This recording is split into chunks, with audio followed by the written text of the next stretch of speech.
Welcome. Today, we begin a deep exploration into the essence of humanity through the timeless thought of Confucius. This masterclass is based on the scholarly work of Dr. Jongmoon, who presents Confucius as a deep philosopher.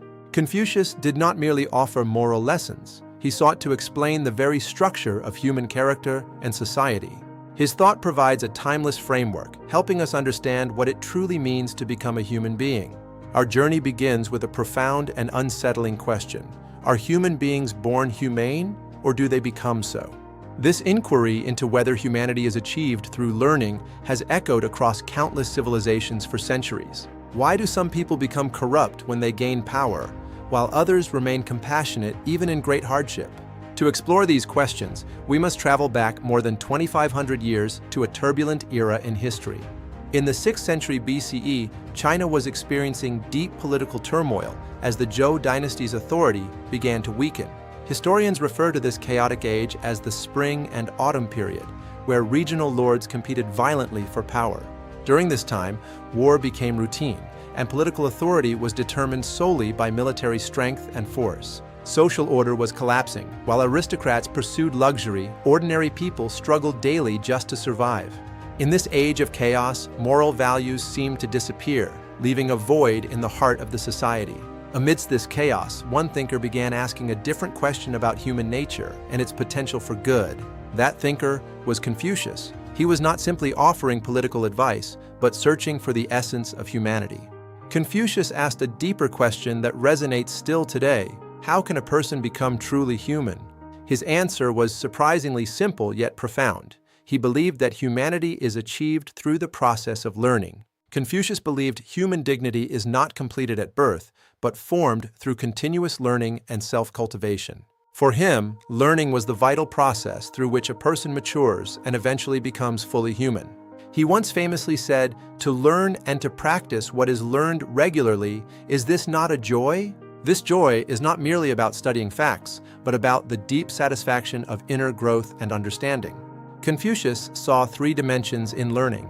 First, it encourages deep self-reflection on one's own character and actions. Second, it deepens our understanding of others, allowing us to build meaningful connections within our community. Third, learning creates social harmony and a stable moral order, forming the foundation of an ethical society. In this sense, learning was not only for personal development, but the very foundation of civilization itself. The essence of humanity is described by the concept of Ren, often translated as benevolence or humanity.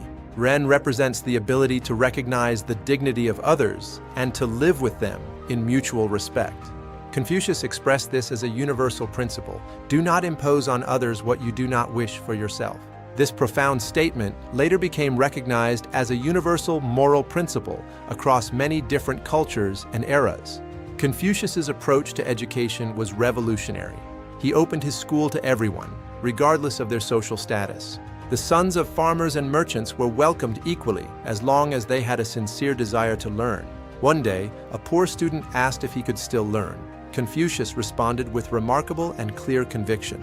He replied that learning is not the privilege of the wealthy. Anyone with desire is capable of learning. Among his many students, the most admired was Yan Hui, who lived a life of extreme and humble poverty. His life often consisted of little more than a bowl of rice and water, yet he found great joy. Confucius regarded him with respect because Yan Hui remained joyful even in poverty through the power of learning. For Confucius, the true measure of a person was not their wealth, but their dedicated attitude toward learning.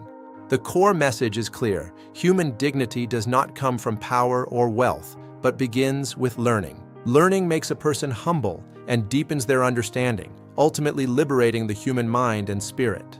Confucius believed we must continue learning throughout our entire lives, as we are never a finished creation. Learning is the process that continually shapes and refines the human character from birth until the very end. Readers of this work may experience a change in how they understand the very nature of learning itself. Learning is no longer seen as preparation for exams, but as the process through which humanity is formed.